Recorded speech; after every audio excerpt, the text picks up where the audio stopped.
안녕하십니까 시청자 여러분, 이명호의 정치펀치. 오늘은 천안서 진행하게 되었습니다. 천안 언론인연합회와 충남기자연합회 공동으로 진행하는 21대 총선 후보자에게 드립니다. 그 첫 순서로 자유한국당 21대 국회의원 천안감 예비후보 이진수 후보를 모시고 이야기를 나눠보도록 하겠습니다. 이 방송은 10개 회원사가 공동으로 송출하게 된다는 점을 미리 말씀드립니다. 이진수 후보 간략하게 소개 좀 해주시죠. 안녕하십니까. 자유한국당을 천안에서 처음부터 줄곧 지켜온 천안을 천안답게, 나라를 나라답게라는 구호로 출마하게 된 유진수입니다. 네, 안녕하세요. 예, 안녕하십니까. 반갑습니다. 목소리가 네, 굉장히 힘이 있으시죠? 예, 좋습니다. 예, 저는 여러분들에게 이걸 좀 보여드리고 싶습니다. 이거 어떠세요? 저 정말 책자인데 젊다, 아우 좋다 이런 느낌이 듣지 않을까 싶습니다. 후보자들 중에서는 굉장히 젊은 편이시죠? 예, 제가 지금 천안갑 출마자 중에서 제일 나이가 어린 것 같습니다. 예, 정확한 나이는 안 여쭙겠습니다. 네. 만 나이로 선거 당일날 기준으로 한다면 47세. 아, 예. 안 밝힌다기는 이렇게 밝혀주셨습니다. 그거 아예 밝혀야겠는데. 예. 9수에 걸려 있습니다. 그러시군요. 예. 예. 제가 이렇게 양력을 좀 보니까요. 천안 출생이시고요. 예, 예. 그리고 천안 중앙초등학교 졸업하셨고, 천안 중학교 졸업하셨고, 천안 북일고 그 야구로 유명한. 예, 네. 네. 그리고 단국대학교 정책경영대학원 특수법무학과 법학 석사.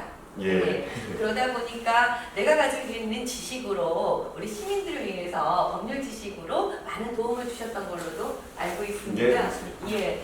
그리고 현재는 중앙신용협동조합 부이사장이시고요. 전 인재영입위원 위원이셨고, 그러면서 중앙당 부대변인도 역임을 하셨어요. 네, 맞습니다. 바로 여기서 알 수 있습니다, 여러분. 부대변인이셨기 때문에 워낙 말씀은 잘하실 거라고 일단은 인정을 하고 넘어가겠습니다. 그러면서 이제 저희는 듣고 싶은 얘기가 있잖아요. 먼저 지난번 3일날이죠. 3일날 저희 출마 기자회견을 하셨는데, 그때 제가 듣기로 아주 좀 공약이 좀 심플하고 신선했어요. 그 공약을 한번 다시 시청자분들에게 알려주시죠. 2018년 6.13 지방선거 당시 천안갑이 재선거 지역이었습니다. 좀 불행한 사태를 좀 계속 맞았는데요. 역시나 또 당선되신 분이 또 대법원 확정 판결을 앞두고 있습니다. 4월 15일 날 선거 전에 이제 그 확정이 날 것 같은데요. 천안으로서는 정치적으로나 또 개인적으로 안타깝고 불행한 사건인데, 2년 전이죠. 지금으로부터 2년 전 준비했던 공약들, 또 그 이후에 선택은 받지 못했지만 준비를 쭉 해오다가 구체적으로 이제 정립을 좀 했죠. 그래서 네 가지 정도, 크게 네 가지 정도로 생각을 했는데요. 첫째는 전국적인 현상인데 동서의 불균형 때문에 다 정적인 마찬가지인 것 같습니다. 현상인데 특히 천안은 이제 과도할 정도로 동서의 불균형이 좀 심각합니다. 신도시와 원도심이 교류할 수 있는 통로, 그러니까 교통이 많이 열악하고요. 동서가 나눠지는 거에는 철도 문제가 있는데요. 동서로 정확히 나눠져 있습니다. 철도 때문에. 그래서 개통도로를 3개 정도, 관통도로를 3개 정도 확충을 해야 되는 게 가장 시급한 문제일 것 같고요. 이유는 교육이나 의료시설까지도 신도시로 넘어가는 추세이기 때문에 어머니들이 저녁에는 픽업을 하기 위해서 계속 다니고, 또 이게 사통팔달로 굉장히 하나면 교통의 중심지라고 하는데 사실은 교통의 섬이 되고 있죠. 구도심, 구도심과 원도심 그렇습니다. 신도심이. 그래서 그걸 하고 싶고요. 그러다 보니까 원도심이 계속 쇠락계의 길을 걷고 있습니다. 저희가 지역은 15개 읍면 동이 있는데요. 도농 복합 지역입니다. 전형적인. 그래서 계속 쇠락하고, 저희 어릴 때 학교 다닐 때는 굉장히 번화하고 융성하고 이렇게 했던 명동거리라고 얘기하는 그런 걸 갖고 있었습니다. 네. 왜냐면 터미널, 역 이런 거 있었기 때문에. 근데 지금은 사실 차량이 발달되고 이렇게 하다 보니 교통이 발달되고 하다 보니까 점점 쇠락의 거리를 걷고 있는데 지금 유유부지가 굉장히 많이 있습니다. 저희 그 지역에는. 네. 그런 것을 그 조금만 개보수 내지는 인테리어만 한다고 그러면 그 4차 혁명 시대 말로는 남들이 다 얘기하고 있는데 그것을 좀 특이하게서 우리 거로 만든다고 그러면 그 블록체인 기술을 기반으로 한 표준 연구소가 아직 없습니다. 국내 표준도 없고 세계 표준도 없고 이런 연구소 시설들을 지역에 유치하면 좋은 연구소를 유치하면 인구도 늘고 또 소비도 촉진되고 이렇게 해야 되는 게 맞는 것 같고요. 또 하나는 복합 게임몰을 좀 해보고 싶습니다. 그 유유부지에 공공기관이 이전하면서 남아있는 부지들이 많이 있거든요. 건물도 있고 그래서 특히 그 신부동의 터미널역 근처 사실은 그 블록을 조금만 벗어나면은 2층 이상 건물들이 지금 뭐 임대 많이 수요가 있어서 그런 건물들을 활용하거나 그래서 청소년들하고 유동인구 특히 대학생 인구들이 많이 유동인구가 있는데요. 그들을 좀 많이 끌어들여서 만들 수 있는 거가 뭐가 있냐 생각했더니 추세가 그렇습니다. 요즘 뭐 5G까지 네. 나왔는데 스트리밍 게임 같은 게 있습니다. 그러니까 시대에서 받아보고 하는 거죠. 계속 볼 수 있게끔. 구독해서 게임도 구독을 하는 시대이기 때문에 그것을 복합 게임몰 같은 거 하나 넣으면은 뭐 굉장히 쇼핑몰은 많이들 있지만 4차 혁명 시대에 맞는 내지는 미리 준비한다고 그러면 그런 것들을 선도주자로 좀 지역에서 하면 어떨까 이런 생각을 좀 했고요. 젊은이들에게는 굉장히 바로 와닿는, 저도 젊어서 그런 거 와닿는데, 네, 복합 게임 뭐 얘기를 하셨고, 예. 더군다나 거기에 유유부지를 활용한다는 거, 천안이 그런 부지가 많잖아요. 많이 비어 있습니다. 예. 공공기관이 이전하면서 협회들이 많이 들어와 있는데 네. 그걸 활용할 수 있는 게 많이 부족하죠. 예. 그렇게 끌어당기고 좋은 연구소, 기업의 좋은 연구소를 유치한다 그러면 유동인구도 늘고 당연하죠. 사람들이 꼬이기 시작하면 먹거리도 되고 또 기본적인 자영업자들이 좀 숨통을 해결할 수 있을 것 같습니다. 예. 아무래도 연구소가 들어온다면 그 약간 좀 수준이 한 단계 높은 인적 인프라들을 많이 모실 수가 있어서 여러 면으로도 도움이 되지 않을까 싶네요. 그러니까 기업의 좋은 연구소를 유치하는 게 방안이고요. 네. 그거를 현실적으로 할 수 있느냐라는 문제는 연구소나 연구센터, 네. 소위 얘기해서 프랜차이즈를 개발하는 그 프로그램 같은 거는 연구소에서 할 수 있잖아요. 기업의 연구소들이. 예.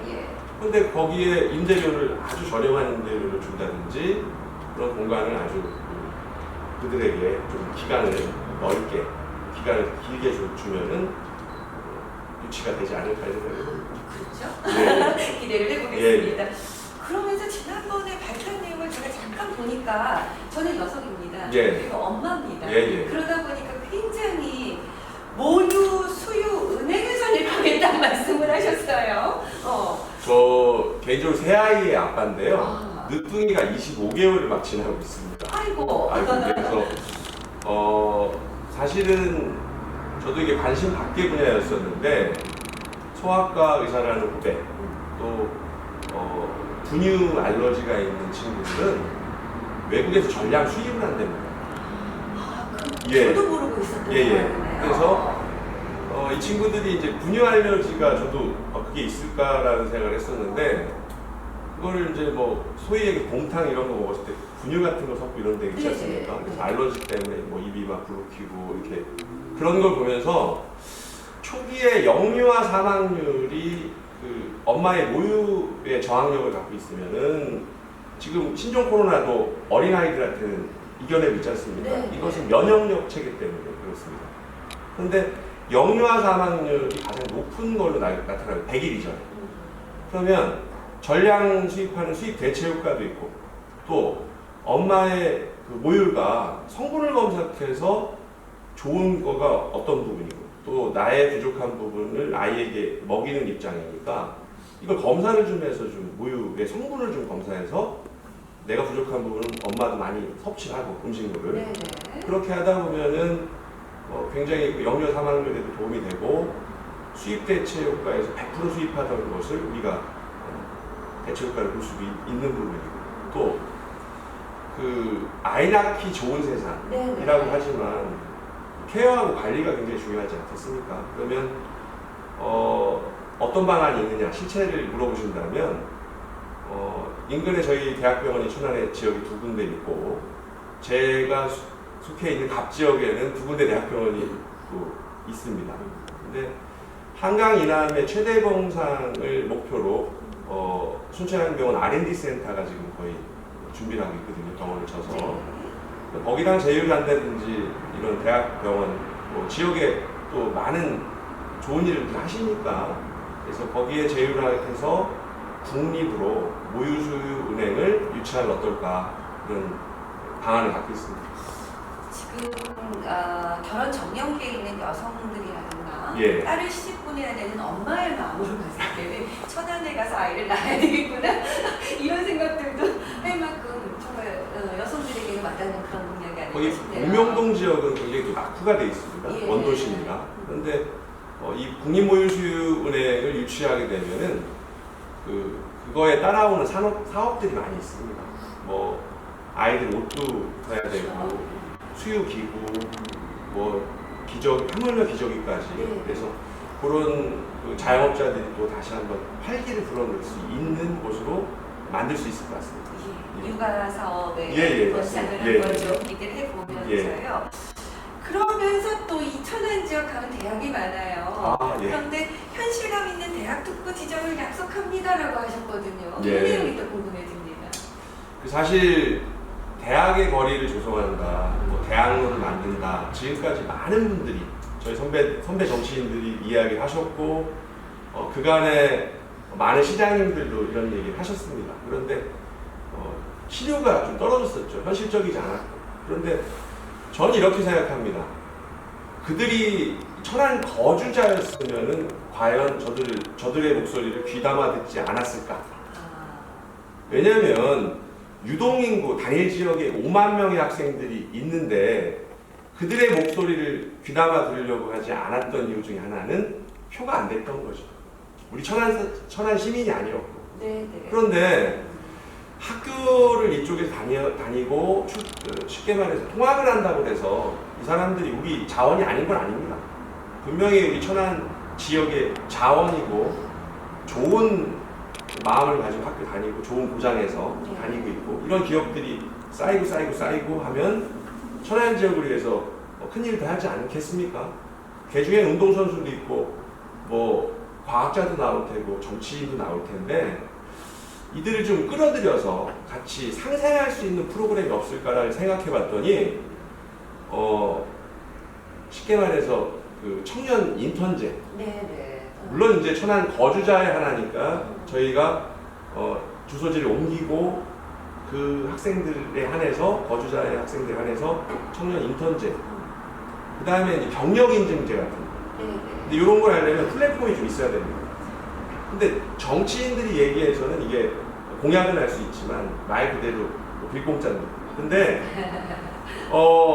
지역의 그 천안시 그 다음에 유관기관들이 굉장히 많아요. 공공기관들이 그들과 협력해서 모델을 제시해서 플랫폼을 하나 만들어 놓으면 경력도 인정이 되고 인턴제를 통해서 좋은 회사 쉽게 말해 지역에 좋은 기업들이 많이 있습니다. 대기업도 있고 천안 지역에 좋은 인재들을 데려갈 수 있지 않겠습니까?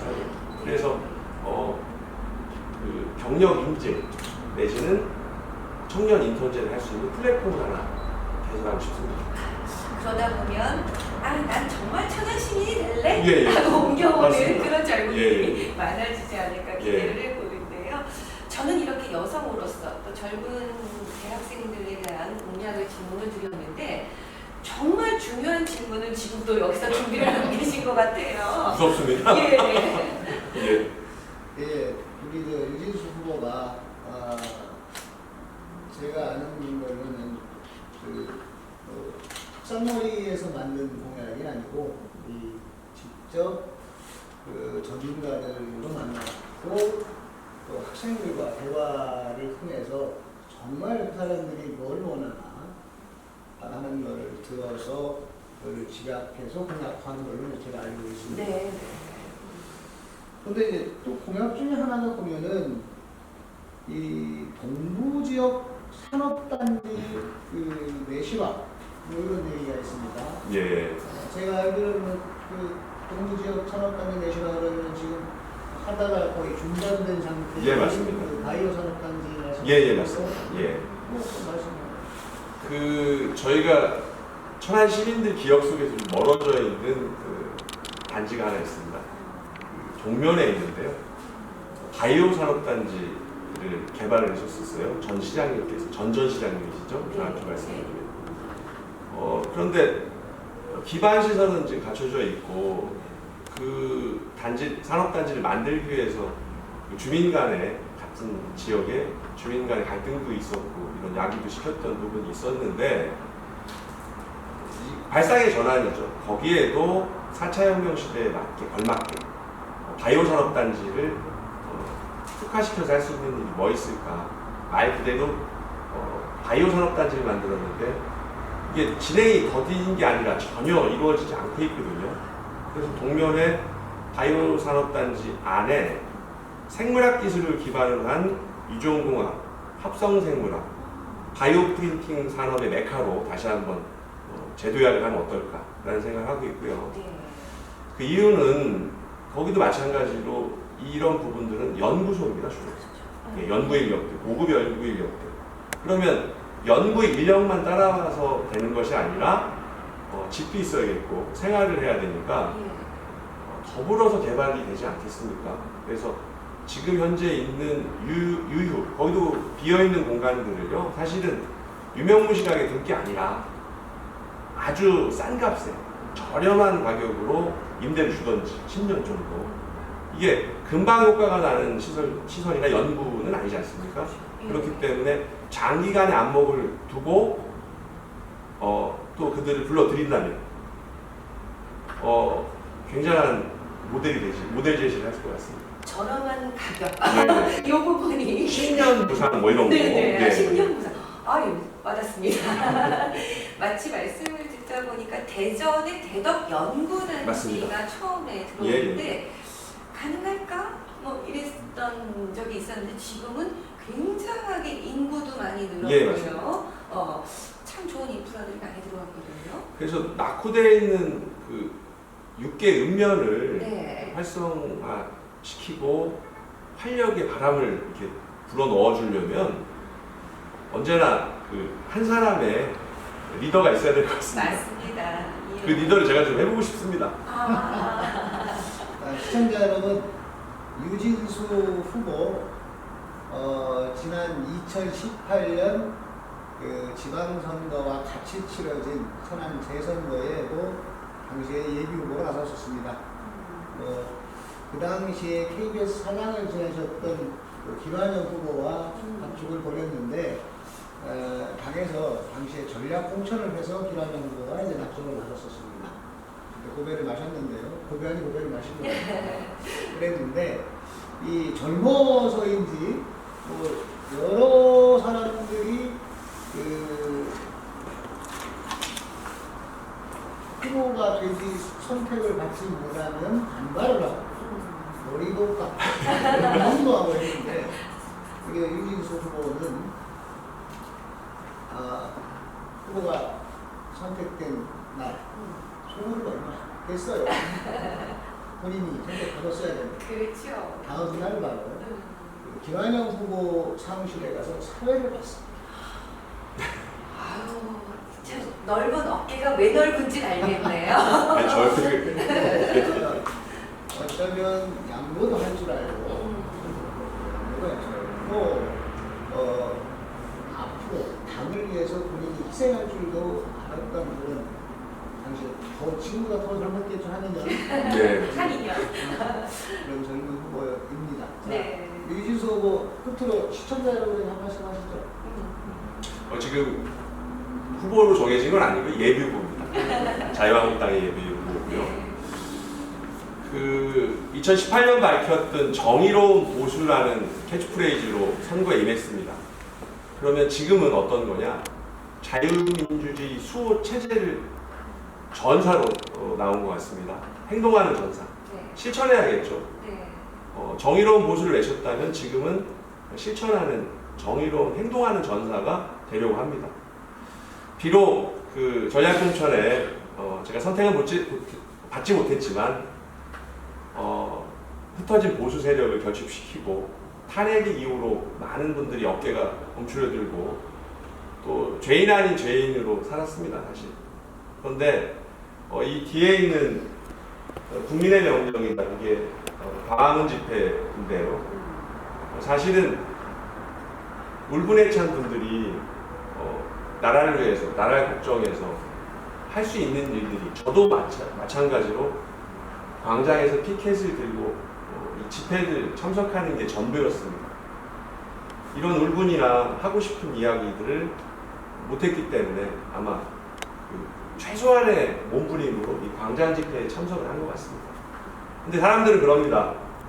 너희들 언제 집회 나가서 저렇게 모여서 그래 이렇게 하라고 그랬냐? 당대표 보고 삭발하라고 그랬냐?